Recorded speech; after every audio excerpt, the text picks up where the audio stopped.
Galera, eu finalmente assisti a segunda temporada de Demolidor Renascido. Eu tava aguardando muito por essa série e eu queria comentar aqui com vocês. Eu sou Iago e este é o canal Órbita Prime, sejam bem-vindos e roda a vinheta.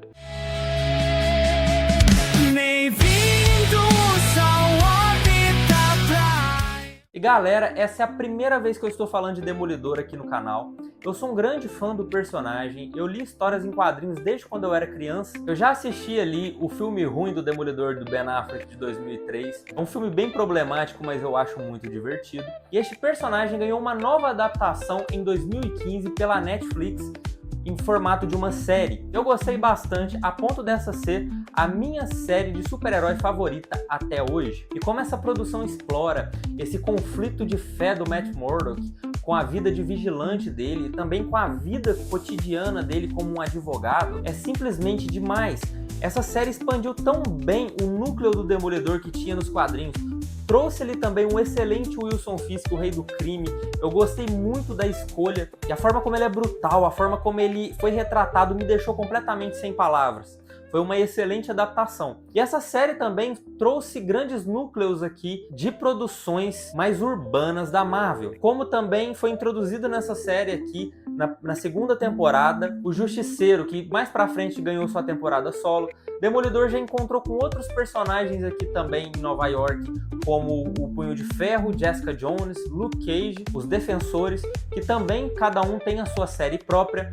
E a forma como a Netflix lidou com a maioria das coisas aqui, eu achei muito legal. E aquela criança, adolescente que estava dentro de mim, que lia essas histórias, ficou muito feliz quando viu Fog Nelson, Karen Page aqui na história. Apesar de ter algumas mudanças se comparado aos quadrinhos, eu gostei muito da forma como a série lidou com esses personagens.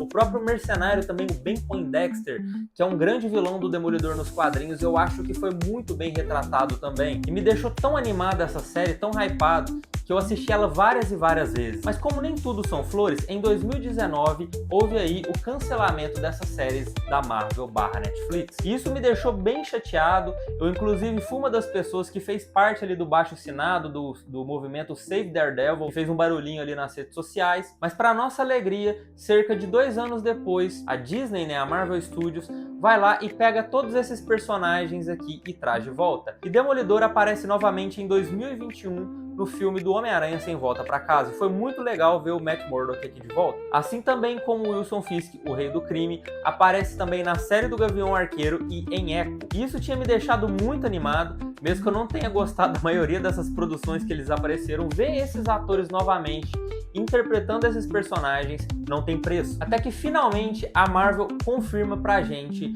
que Demolidor iria ganhar uma série nova. No início deu alguns problemas, porque diziam que ela estava tentando se afastar um pouco da Netflix, tentando trazer uma identidade nova, mas parece que isso não foi muito pra frente. Apesar de ter sim sido a princípio uma série gravada completamente diferente, Kevin Feige, produtor da Marvel Studios, foi lá e não gostou, disse que aquilo não era o que eles queriam. E também porque os fãs estavam aguardando isso há muito tempo e que eles precisavam agradar essas pessoas que gostavam tanto, da série da Netflix. Então houve refilmagens aí trazendo núcleos antigos de volta da era Netflix e então a série finalmente saiu. Mas aí houve um pequeno probleminha. Eu até gostei dessa primeira temporada de Demolidor Renascido, mas fato é que ela era uma coxa de retalhos muito grandes de uma série diferente da outra. Era um pouco estranho, às vezes, você ver que tinha episódios muito desconexos, como, por exemplo, o episódio do assalto ao banco, que pra mim era quase um filler ali no meio da série. E nessa primeira temporada de Demolidor Renascido, trouxe aí de volta o Wilson Fisk voltando pra Nova York e se candidatando a prefeito depois dos eventos lá da terceira temporada, onde é que ele tinha feito um acordo com o Matt de ir embora de Nova York. Até que ele volta aqui, se torna o prefeito de Nova York e cria uma força antivigilante brutal na cidade, que tem causado muitos problemas para a população. E nisso Matt Murdock também se vê obrigado a voltar agora e acabar com o reinado de Wilson Fisk. Eu diria que essa primeira temporada tem seus altos e baixos, como eu falei, mas porém, todavia, entretanto, ela me deixou animado para uma próxima temporada, porque como essa primeira temporada foi uma coxa de retalhos, a segunda já seria focada num núcleo muito específico. Em outras palavras, em uma coisa só. Então ela seria muito mais fluida, aparentemente. E a primeira temporada de Demolidor Renascido acaba com Matt Murdock juntando pessoas ali revoltadas com Wilson Fisk para tentar acabar com esse reinado dele e libertar as pessoas que haviam sido presas. Então, depois desse breve resumo aqui do que aconteceu com o Demolidor nos últimos anos, vamos para a segunda temporada, que eu queria fazer uma análise aqui com vocês. Então, o que acontece? Matt Murdock agora está sendo o Demolidor em tempo integral, até porque as pessoas acham que o Matt está desaparecido. Ele não está atuando mais como um advogado, com essa questão de vida dupla, não. Ele é o Demolidor aqui em tempo integral. E nisso aí, a força de Wilson Fisk só vai crescendo, mas porém, durante a série, o Demolidor finalmente consegue dar uma abalada no império dele, o que faz com que a máscara dele caia para muitas pessoas e a população fica revoltada. E é muito bom a gente ver o Charlie Cox aqui de volta. Ele tá muito mais cansado e sobrecarregado, e eu diria revoltado também, do que nas outras temporadas interpretando o Demolidor. A Karen Page também tá de volta aqui, e eu diria que ela quase divide o protagonismo com o Demolidor. Ela tá muito bem. E nós temos também aqui o Wilson Fisk, o Rei do Crime, o nosso antagonista. E, gente, apesar de eu gostar muito do Rei do Crime, eu tenho que ser sincero com vocês. Eu tô um pouco de saco cheio desse arco do Rei do Crime já. Essa coisa já tá estendida desde a época da Netflix, e por mais que seja muito bom ver o ator de volta, eu espero que eles encerrem isso logo e traga mais outros personagens, outros vilões do Demolidor nos quadrinhos, né? Que dá pra ser adaptado muito bem aqui e trazer novos ares pra essa série. E quem também rouba a cena aqui é o Ben Poindexter, o mercenário, que a gente tinha visto lá na terceira temporada da série da Netflix e na primeira temporada aqui de Renascido, em que ele tá num arco de redenção por ter matado o Fog Nelson lá no primeiro episódio. Inclusive é um primeiro episódio muito impactante lá da primeira temporada.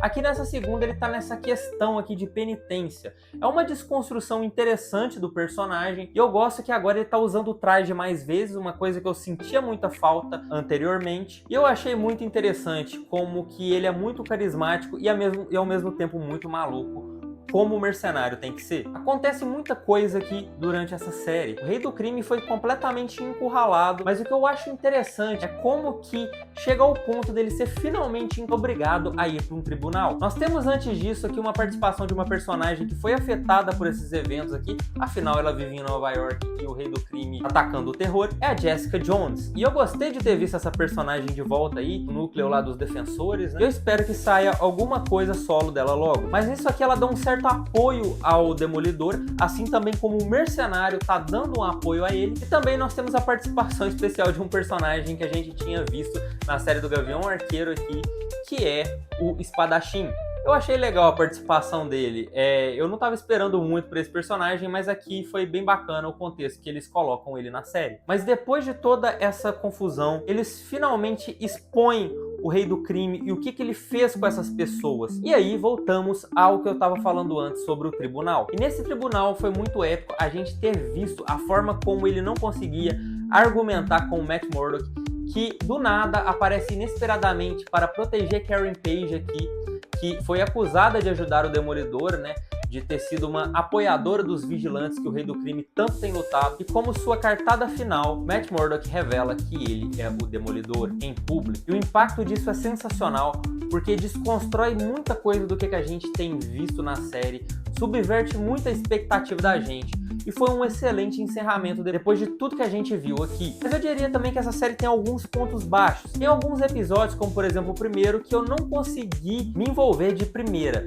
Eu diria que demorou um pouco. Acho que lá pro segundo episódio, o terceiro episódio, eu já tava me interessando um pouco mais aqui na série, porque ela é muito mais bem estruturada que a primeira temporada. Mas porém tem alguns episódios, como por exemplo o da Vanessa, né, em que num ataque do mercenário contra o Rei do Crime, a Vanessa acaba morrendo. E tem um deles lá que eu achei simplesmente enrolação pura. Mas eu diria que me agradou bastante. Mesmo com essas falhas, eu acho que eles estão trabalhando da maneira certa com esse personagem. Inclusive me deixou muito hypado pra terceira, que vai ter os defensores agora. Inclusive o Luke Cage aparece aqui no final da série, justamente no último episódio. E esse último episódio foi tão marcante, todas as coisas que aconteceram nele, porque nós finalmente, depois desse momento que o Matt Murdock revela sua identidade como Demolidor, nós temos uma luta fantástica aqui da população de Nova York contra o Rei do Crime, que está massacrando todo mundo de forma brutal, até que ele finalmente perde, ele vê que não tem mais saída, que ele não tem mais escolha, e ele fecha outro acordo com o Matt Murdock. Eu gostei bastante desse episódio, mas porém eles repetem essa coisa de acordo que havia acontecido lá na terceira temporada, e que o Matt não vai matar o Rei do Crime porque ele não é assim. Eu achei legal, mas eu não acho que deveriam ter repetido isso não. Eu acho que se fosse um momento para encerrar esse arco do Rei do Crime, teria sido agora, mas porém ele já tá confirmado aí na terceira temporada e vamos ver no que vai dar. Dito isso, a segunda temporada de Demolidor Renascido é muito boa, nota 8,5. E galera, este foi o nosso vídeo, curta, comenta e se inscreva, ativa o sininho aqui para receber as notificações e me diz aí o que você achou dessa segunda temporada de Demolidor Renascido. Segue aí a gente no Instagram, @OrbitaPrime. E muito obrigado pessoal e até a próxima!